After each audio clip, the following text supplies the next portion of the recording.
అంటే గతంలో మీరు కొద్దిగా పొలిటికల్‌గా గాని అన్ని రకాలు బాగానే ఉండేవాళ్ళు. చేసేవారు. అంటే మీ వాయిస్ కూడా బాగా ఇనిపిచ్చేవారు. అలాంటిది ఎందుకు సైలెంట్ అయిపోయారు? అంటే మీకు ఒక ఫ్యాన్ బేస్ అంటే మీరు మాట్లాడేది గూడా సొసైటీ పరంగా మాట్లాడేవారు. ఆ విషయాల పైన కూడా చాలామంది అభిమానులు గాని ఉండేవారు గదా! అలాంటి శివాజీ ఇప్పుడు పాలిటిక్స్ నుంచి ఎందుకు డైవర్ట్ అయిపోతున్నాడు ఏంటి? అదే నేను చెప్తున్నాను. ఇక్కడ ఏమైపోద్దంటండి, ఎవరు కూడా నేను పాలిటిక్స్‌లో ఉన్నానా, ప్రజల గురించి మాట్లాడుతున్నానా, పాలిటిక్స్‌లో ఉంటే చుట్టూ ఉన్న పార్టీల్లో ఏదో ఒక పార్టీలని తిడుతూ, రాజకీయ అవతల పార్టీని తిడుతూ ఉండాలి. నేను ప్రజల గురించి, ప్రజల సమస్యల గురించే మాట్లాడాను మొదటి నుంచి. నేను బీజేపీలో జాయిన్ అయిన మాట వాస్తవం. ఆ తర్వాత వాళ్ళ ప్రామిస్‌ని ఎప్పుడైతే పక్కకు పెట్టేశారో, ఆ తర్వాత బయటకొచ్చి నేనే రాజకీయ పార్టీలో లేను.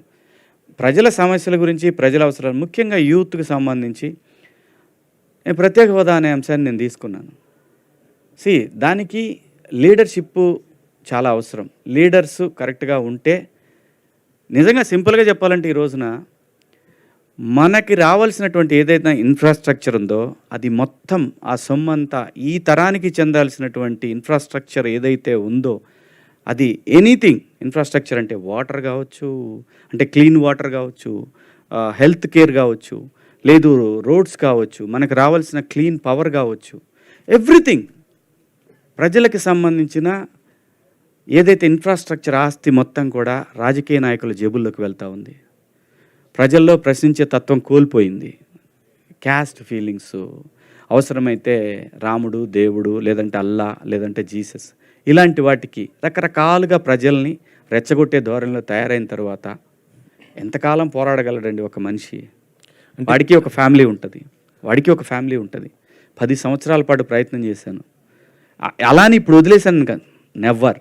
ప్రజల గొంతుకగా మాత్రం ఎప్పుడు ఉంటాడు శివాజీ. కానీ నా ప్రొఫెషన్ మాత్రం నన్ను నటుడిగా నిలబెట్టి నా గొంతుక 10 మందికి తెలియటానికి కారణమైన సినిమా మాత్రం ఇక నుంచి చేయాలని ఫిక్స్ అయ్యాను. సో ఆ సందర్భంలోనే బిగ్ బాస్ వస్తే ఒప్పుకున్నాను, ఈ వెబ్ సిరీస్ చేశాను, ఇంకో సినిమా కూడా ఒప్పుకున్నాను. వాళ్ళు డబ్బులు వేసినా చెబుదాంలేని ఆగా. అంటే ఇప్పుడు పొలిటికల్‌గా చూసుకుంటే పవన్ కళ్యాణ్ గారు కూడా బాగానే చేస్తున్నారు కదా! అలాంటి ఆయనకి ఇప్పుడు అంటే మీరు కూడా కలిసి అట్లా చేయొచ్చు కదా! ఇప్పుడు ఎందుకు ఒంటరి అవుతున్నారని అనుకుంటున్నారు? పొలిటికల్ క్వశ్చన్స్ వద్దు, ఇదే లాస్ట్ నేను చెప్తాను. నేను ఒకే ఆన్సర్లో అందరికీ చెప్తాను. మెగాస్టార్ గారి ఫ్యామిలీకి ఆంధ్రప్రదేశ్ కానీ తెలంగాణలో కానీ వాళ్ళకున్న ఫ్యాన్ బేసు ఎవరికీ లేదు. అది నిజం. అసలు వాళ్ళకి సీఎం అవ్వాలంటే పెద్ద కష్టమైన పని కూడా కాదు. మళ్ళీ చెప్తున్నా, నేను ఏదైనా చెప్పాలనుకున్నది క్లియర్గా స్ట్రైట్ ఫార్వర్డ్గా చెప్తా. కొంతమందికి నచ్చవచ్చు, నచ్చకపోవచ్చు. ఎక్కడో లోపం జరుగుతుంది, అది సరిదిద్దుకుంటే ఇంకే ఇష్యూ లేదు. వాళ్ళ ఫ్యామిలీ నుంచి సీఎం అవటం పెద్ద కష్టమైన పని ఏం కాదు. పాలిటిక్స్ క్వశ్చన్స్ దయచేసి ఇక్కడ వద్దు. ఓన్లీ నేను సపరేట్గా పెడతా, అప్పుడు వేసుకోండి గట్టిగా.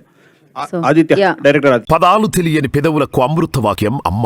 సంతానలేమి సమస్యతో బాధపడుతున్న ప్రతి స్త్రీమూర్తి బాధను మేము అర్థం చేసుకోగలం. 49 వరల్డ్ బెస్ట్ ఎంబ్రియాలజీ ల్యాబ్ మరియు జిల్ట్రిక్స్ అలారం సిస్టాన్ని మొట్టమొదటిసారిగా ఏపీ మరియు తెలంగాణలో ఈ నెల 9న ప్రముఖ సినీ నటి స్నేహ, స్పెయిన్ దేశానికి చెందిన international senior embryologist Javier Herrera గారు ప్రారంభించారు. ఈ శుభతరుణంలో రక్త పరీక్షలు, AMH test, RBS, semen analysis, ultrasound scan, follicle scan ఈ నెల 31 వరకు ఉచితంగా అందిస్తుంది. 49 49 అంటే సంతానం, 49 అంటే సంతోషం.